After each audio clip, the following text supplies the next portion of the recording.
आज की दुनिया में जहां हर कोई आगे बढ़ना चाहता है, हर कोई अपने सपनों को पूरा करने के लिए मेहनत कर रहा है और कंपटीशन बहुत ज्यादा है, पावर की समझ होना जरूरी है। ये पावर सिर्फ फिजिकल स्ट्रेंथ नहीं है, बल्कि मेंटल और इमोशनल स्ट्रेंथ भी है।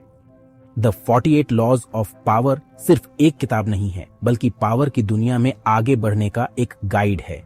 ये किताब रॉबर्ट ग्रीन द्वारा लिखी गई है और इसमें पावर डायनामिक्स को समझने के लिए 48 अलग अलग लॉज दिए गए हैं। ये लॉज न केवल हिस्टोरिकल कॉन्टेक्स्ट में बल्कि मॉडर्न डे सिनेरियोज में भी रेलेवेंट है। ग्रीन ने 48 लॉज को आसान भाषा में समझाया है और उन्हें अलग अलग हिस्सों में बांटा है।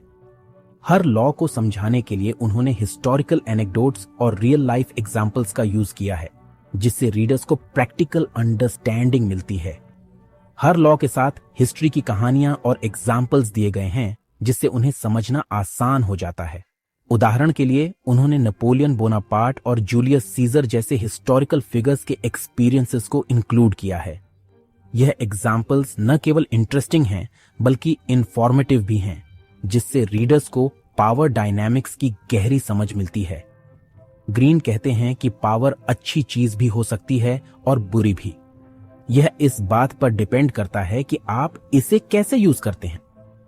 पावर को एथिकल तरीके से यूज करना बहुत इंपॉर्टेंट है, ताकि यह दूसरों के लिए हार्मफुल न हो। इसलिए हमें इन लॉज को ध्यान से समझना चाहिए और खुद को इंप्रूव करने के लिए यूज करना चाहिए, चाहे बिजनेस हो, पॉलिटिक्स हो या पर्सनल रिलेशनशिप्स। ग्रीन के आइडियाज जिंदगी की मुश्किलों को समझने और अपने गोल्स को पाने में मदद करते हैं। यह किताब एक ब्लूप्रिंट की तरह है, जो हमें पावर डायनामिक्स को समझने और इफेक्टिवली नेविगेट करने में गाइड करती है।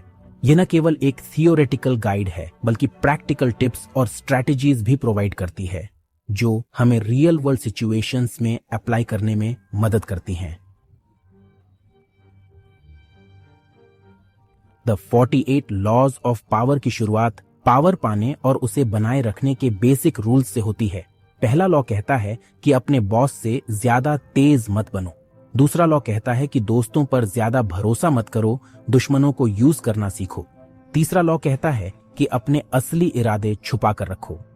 चौथा लॉ कहता है कम बोलो। पांचवां लॉ कहता है अपनी रेप्यूटेशन का ध्यान रखो। छठा लॉ कहता है कि लोगों का ध्यान अपनी तरफ खींचो। बेसिक रूल्स के बाद ग्रीन बताते हैं कि कैसे दुश्मनों को अपनी चालाकी से मात दे सकते हैं। 9वां लॉ कहता है कि काम से जीतो, बहस से नहीं। 10वां लॉ कहता है कि दुखी और बदकिस्मत लोगों से दूर रहो। 11वां लॉ कहता है कि लोगों को अपने पर निर्भर बनाओ। 12वां लॉ कहता है कि ईमानदारी और दरिया दिली का इस्तेमाल करके दुश्मनों को कमजोर करो। 13वां लॉ कहता है कि मदद मांगते वक्त लोगों के फायदे की बात करो, उनकी दया या एहसान की नहीं। 14वां लॉ कहता है कि दोस्त बनकर रहो, पर जासूस की तरह काम करो। द 48 लॉज ऑफ पावर का दूसरा पार्ट धोखेबाजी के बारे में है। ग्रीन कहते हैं कि धोखे का इस्तेमाल सोच समझकर करना चाहिए। 17वां लॉ कहता है कि लोगों को डरा कर रखो और अनप्रेडिक्टेबल रहो। 18वां लॉ कहता है कि खुद को अकेले में मत रखो। 19वां लॉ कहता है कि जानो किससे पाला पड़ रहा है, गलत आदमी को नाराज मत करो। 20वां लॉ कहता है कि किसी के साथ कमिटमेंट मत करो। 21वां लॉ कहता है कि बेवकूफ बनकर चालाक को फंसाओ। 22वां लॉ कहता है कि हार मानकर भी जीत हासिल की जा सकती है। धोखेबाजी के बाद दूसरा पार्ट बताता है कि पावर का इस्तेमाल कैसे करना चाहिए। 25वां लॉ कहता है कि खुद को नया रूप दो। 26वां लॉ कहता है कि अपने हाथ साफ रखो। 27वां लॉ कहता है कि लोगों की बिलीफ का इस्तेमाल करके फॉलोइंग बनाओ। 28वां लॉ कहता है कि हिम्मत से काम लो। 29वां लॉ कहता है कि आखिर तक प्लान करो। 30वां लॉ कहता है कि अपनी अचीवमेंट्स को आसान दिखाओ। 31वां लॉ कहता है ऑप्शंस को कंट्रोल करो, लोगों को चूज करने दो, लेकिन सिर्फ उन्हीं ऑप्शंस में से जो तुम्हारे लिए फायदेमंद हो। 32वां लॉ कहता है लोगों की फैंटेसीज से खेलो, लोगों को वही दो जिसके वो सपने देखते हैं, ना कि वो जो रियलिटी है। द 48 लॉज ऑफ पावर का तीसरा पार्ट पावर को बनाए रखने और रिलेशनशिप्स की मुश्किलों से निपटने के बारे में है। 33वां लॉ कहता है कि हर आदमी की कमजोरी जानो। 34वां लॉ कहता है कि राजा की तरह बिहेव करो तो राजा जैसा ट्रीटमेंट मिलेगा। 35वां लॉ कहता है कि सही समय का ध्यान रखो। 36वां लॉ कहता है कि जो चीजें नहीं मिल सकती उन्हें इग्नोर करो। 37वां लॉ कहता है कि बड़े बड़े दिखावे करो। 38वां लॉ कहता है कि जैसा चाहो सोचो पर बिहेव दूसरों की तरह करो। द 48 लॉज ऑफ पावर का आखिरी पार्ट जीत हासिल करने और अपनी लेगेसी बनाने के बारे में है। 41वां लॉ कहता है कि बड़े आदमी के नक्शे कदम पर चलने से बचो। 42वां लॉ कहता है कि लीडर पर वार करो तो फॉलोअर्स बिखर जाएंगे। 43वां लॉ कहता है कि लोगों के दिल और दिमाग पर काम करो। 44वां लॉ कहता है कि दुश्मनों को आईना दिखाओ। 45वां लॉ कहता है कि बदलाव की बात करो पर एक साथ ज्यादा बदलाव मत लाओ। 46वां लॉ कहता है कि ज्यादा परफेक्ट दिखने की कोशिश मत करो।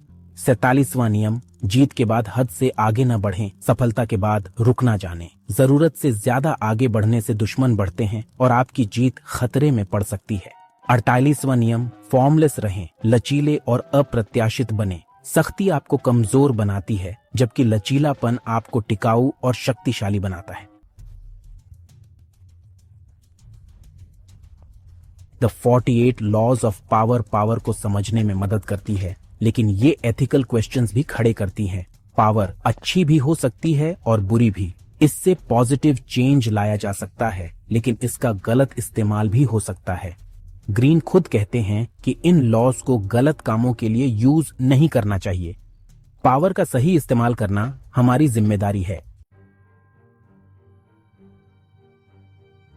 आज के जमाने में टेक्नोलॉजी, ग्लोबलाइजेशन और कंपटीशन बहुत ज्यादा है। हर दिन नए चैलेंजेस और अपॉर्चुनिटीज सामने आते हैं। फिर भी द 48 लॉज ऑफ पावर के प्रिंसिपल्स आज भी रेलेवेंट हैं।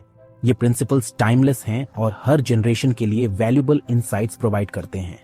लोगों की इन्फ्लुएंस, स्टेटस और रिलेशनशिप्स आज भी हमारी जिंदगी पर असर डालते हैं। चाहे वो प्रोफेशनल सेटिंग हो या पर्सनल लाइफ, पावर डायनेमिक्स हर जगह मौजूद हैं। ग्रीन की किताब आज के जमाने में एक गाइड की तरह काम करती है। ये हमें याद दिलाती है कि पावर सिर्फ पोजीशन से नहीं आती, बल्कि हमारे एक्शंस और डिसीजन से आती है। द 48 लॉज ऑफ पावर से हम बेहतर लीडर, निगोशिएटर और कम्युनिकेटर बन सकते हैं। ये किताब हमें इंस्पायर करती है कि हम अपने पोटेंशियल को मैक्सिमाइज करें और अपने जीवन में सक्सेस हासिल करें। अगर आप ये बुक पढ़ना चाहते हैं तो नीचे डिस्क्रिप्शन में हिंदी और इंग्लिश दोनों भाषाओं में लिंक दिया गया है, वहां जाकर आप ले सकते हैं। मिलते हैं अगले वीडियो में, तब तक खुश रहिए और अपना ख्याल रखिए। जय हिंद।